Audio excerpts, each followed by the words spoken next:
এই যে ইন্টেরিয়র ডিজাইনারের ব্যাপারটা নিয়ে তুমি চিন্তা ভাবনা করেছো, মানে বেসিক কিছু কি মানে তোমার মাথা থেকেই বেরোচ্ছে নাকি তোমার সঙ্গে একটা গোটা ডিজাইনিংটা টিম খানিকটা আছে? আমি দেখি। দেখো হ্যাঁ, ১৭ বছর তো একটা ফার্নিচার কোম্পানিতে চাকরি ছিলাম। হুম, দেখো দেখো তোমার তোমার প্রত্যেকের মানুষের মাথায় সুন্দর ব্রেন থাকে। আমি তো মনে করি আমার আমার মাথায় শুধু ফার্নিচার আছে, ব্রেন নেই।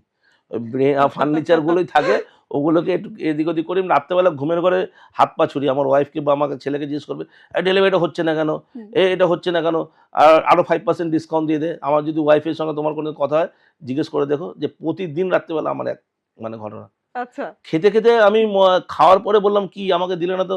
হুম। ভালো এই যে জিনিসটা।" বলে, "এটা তুমি খেয়েছো, সেটা খেয়াল নেই।" খাওয়াই হয়ে গেছে মানে তোমার। ফোনে কথা বলতে, বলতে, হ্যাঁ। বলতে চিন্তা করতে, করতে আমার খাওয়া শেষ।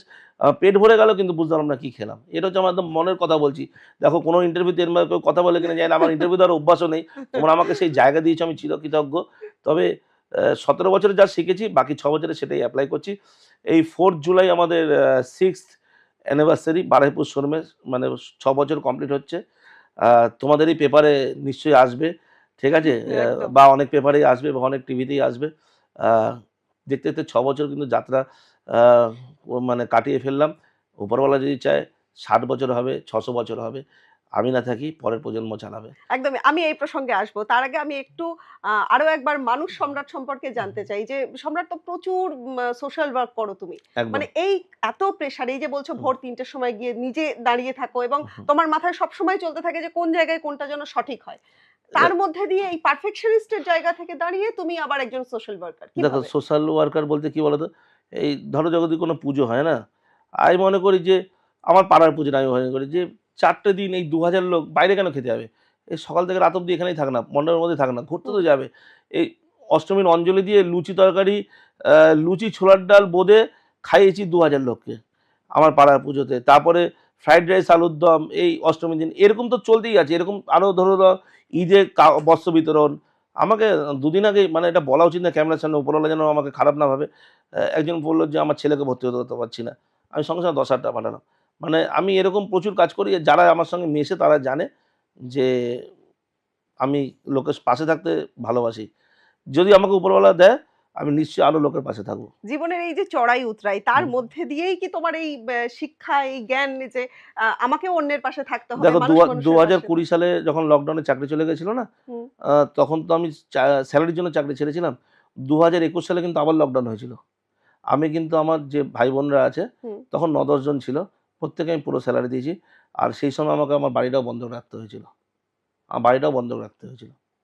তারপর থেকে আজকে এই উত্তরণ। হ্যাঁ। সম্রাট কেমন লাগে? হঠাৎ করে মানে ঘুম ভেঙে মনে হয় না যে আমি ২০২০ তে চাকরি ছেড়ে একেবারে মানে কিছুই ছিল না আমার কাছে, সেখানে তুমি ২০২৬ তুমি এ এত যতবারই কিছু। আমাকে এই কথাটা বলবে আর আমি তখনই ততটাবারই এই কথাটাই মনে করি, হুম, আমাকে এখনো অনেক দূর এগোতে হবে।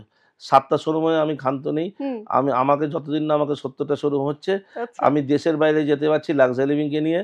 আমার যে আরেকটা বিজনেস আসছে সেটাও খুব শিগগিরই আমরা অ্যাডভার্টাইজমেন্ট চালু করব আর ৫-৬ মাস পরে। হুম। মানে আমার আমার কাছে কর্মসংস্থান তৈরি করা, ক্রিয়েট করাটাই নেশা। শোরুম করাটা একটা নেশা। যেভাবে হোক আমি মনে করি, এই যে দেখো ডাইরেক্ট বলি, ইনডাইরেক্ট বলি। এই যে এত মেট্রোতে যে অ্যাড চলছে বলছো, লোকাল ট্রেনে অ্যাড চলছে বা নিউজ পেপারে বা টিভিতে, এরাও কি ইনডাইরেক্টলি মানে উপকারিত নয়? পায় না? উপকারী হচ্ছে না যে অবশ্যই। হুম, লাক্সারি লিভিং এর হুম। তরফ থেকে? তা দেখতে গেলে জানো তো ৫০০-১০০০ বলে কথা নেই। মানে আমি চাই প্রত্যেকে উপকারী হোক। আমার দ্বারা যদি উপকার পেতে গিয়ে কোনোভাবে আমার দ্বারা সামর্থ্য যদি চায়, আমি নিশ্চয়ই চেষ্টা করব আমি মানে উপকার করার। আর একদম। উপকার বলব না, হুম। সহায়তা করা। উপকার কথাটা আমার শুনতে খারাপ লাগে আর বলতেও খারাপ লাগে। লাক্সারি লিভিং এর যে জিনিসগুলো তৈরি হয়, হুম। সেগুলোর কি পুঙ্খানুপুঙ্খ গুণমান বিচার বলো বা সেগুলো ডেলিভারি করবার আগে দেখে নেওয়া, এগুলো কি মানে কতজন মিলে করে মানে এটা? সোভা ফ্যাক্টরিতে যদি কেউ যায়, হুম, ৪০ ডেনসিটি ফোমের মানে এটা হচ্ছে একটা ধরো মানে মানে ৪০ ডেনসিটি ফোম হচ্ছে খুব ভালো ফোম। হুম। মানে সে আমার কম্পিটিটররা শুনলেও স্বীকার করবে। তার কমে যদি একটা মানে তার ডেনসিটি থেকে কমে যদি কোনো ফোম পায়, আমার কোনো কম্পিটিটর হোক বা কোনো কাস্টমার হোক, যেকোনো ফ্যাক্টরিতে গিয়ে আমি যে সোফাটা ওখানে দেখতে পাবে রেডি হয়ে রয়েছে তাকে আমি ওটা দিয়ে দেবো। আর তার সঙ্গে যিনি ওটা অর্ডার করেছেন ওটাও ফ্রিতে দেবো। মানে ২ টো সোফা দেবো। মেহগনি কাঠের টুকরো ছাড়া যদি কোনো টুকরো যদি পাওয়া যায় আমার ফ্যাক্টরিতে, আমি পুরোপুরি আমি তাকে ফ্রি দেবো। দেখো গুণগত মান এটুকুনি বলতে পারি, মানুষ আজকে অনেক ভরসা করে আমাকে এই জায়গাটা দিয়েছে। আজকে দেখো অনেক দোকানে তুমি দেখতে পারবে ১২,৯৯০ টাকায় ডাইনিং টেবিল পাওয়া যায়। আর আমার কাছে ডাইনিং টেবিল শুরু হয় ৪০,০০০ টাকা থেকে। তো ১২,৯৯০ টাকায় ডাইনিং টেবিল আমি দিই না কেন? বা আমি অনেককে চিনি যে সারা বছর কাজ করে না, মানে জীবন কাজ করে ৫৮ বছর বয়সে গিয়ে না রিটায়ারমেন্টের টাকা দিয়ে, পিএফ এর টাকা দিয়ে, গ্র্যাচুইটির টাকা দিয়ে একটা ফ্ল্যাট কেনে বা জমি কিনে বাড়ি করে, প্রচুর প্রচুর লোক আছে এরকম। হুম। বা পিএফ থেকে লোন নিয়ে মেয়ের বিয়ে দেয়, এরকম প্রচুর লোক আছে। তো আমি এমন কোনো মেটেরিয়াল দেবো না যাতে তার অভিশাপটা আমার গায়ের উপর চলে আসে, হুম। যে কি মেটেরিয়াল দিল যে সেই মেটেরিয়ালটা খারাপ হয়ে গেল। 5 বছর যদি তাকে আমি গ্যারান্টি না দিতে পারলাম, সেই প্রোডাক্টটা যদি 10-12 বছর নাই চলে বা 15 বছর নাই চলে, ওরম মাল আমি বিক্রি করি না। লাক্সারি লিভিং মানুষের আবেগ নিয়ে ছিনিমিনি খেলবে না কোনোদিনই। 12,990 দিতে পারি না, তাই জন্য দেবো না।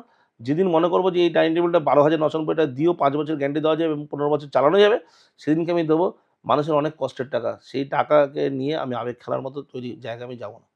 তুমি বারবার বলছো যে তোমার মাথার মধ্যে শুধু ফার্নিচারই থাকে। হুম, ফার্নিচারের নানান রকমের হুম, গঠন সজ্জা এগুলো তোমার মাথার মধ্যে হুম। থাকে। আচ্ছা, এই ফার্নিচারকে নিয়ে আর কি চিন্তা ভাবনা আছে? এই যে তুমি বলছো যে ৪৯,০০০ টাকায় মানে ৫০,০০০ টাকাতেই যে তুমি পুরো সেটটা একেবারে রেডি করে দিচ্ছ। একজন বাবার পক্ষে তো খুব সুবিধা যে তার মেয়ের বিয়েতে আর কিছু চিন্তাই করতে হয় না। একদমই তাই। পণ প্রথার বিরুদ্ধে আমি তা সত্ত্বেও বলি, একটা ৫০,০০০ টাকায় কিন্তু বেডরুম সেট পাওয়া আজকালকার বাড়িতে তবু এটা দিতে হয়। এটা হয়তো চল হয়ে আসছে। এটা কবে যে বন্ধ হবে সেটা জানি না। বন্ধ হওয়াটাই উচিত। পণ প্রথা উঠে যাওয়া উচিত। একদম। হ্যাঁ? তো আ কিন্তু দেখো, যারা দিতে চাইছে বা দিতে হয় বাধ্য হয়ে, ৫০,০০০ টাকার মধ্যে বেডরুম সেট দেওয়া, সঙ্গে ডেলিভারি ফ্রি এবং কোনো ডাউন পেমেন্ট না এসে একটা আধার কার্ড, প্যান কার্ড নিয়ে এসে আর একটা ক্যানসেল চেক নিয়ে এসে সেই জিনিসটা নিয়ে যাওয়া। হুম। সঙ্গে একটা করে ছোট গিফট। এবার ধরো কেউ bedroom set, sofa, dining table দিয়ে দিল। তার সঙ্গে একটা টিভিও গিফট হয়ে গেল ১.৫ লাখ টাকার স্ল্যাবে গিয়ে। এর থেকে আর বড় পাওনা কি হতে পারে? মানুষ আমাকে আশীর্বাদ করেছে, "বাবা ভালো থাকো।" এরকম অনেক কাস্টমার আছে, "বাবা তোমার উপর ছেড়ে দিলাম, তুমি বলো কোনটা ভালো আছে।" হুম। তো এই যে মানুষের বিশ্বাস, সেই বিশ্বাস থেকে কি খেলা যায়?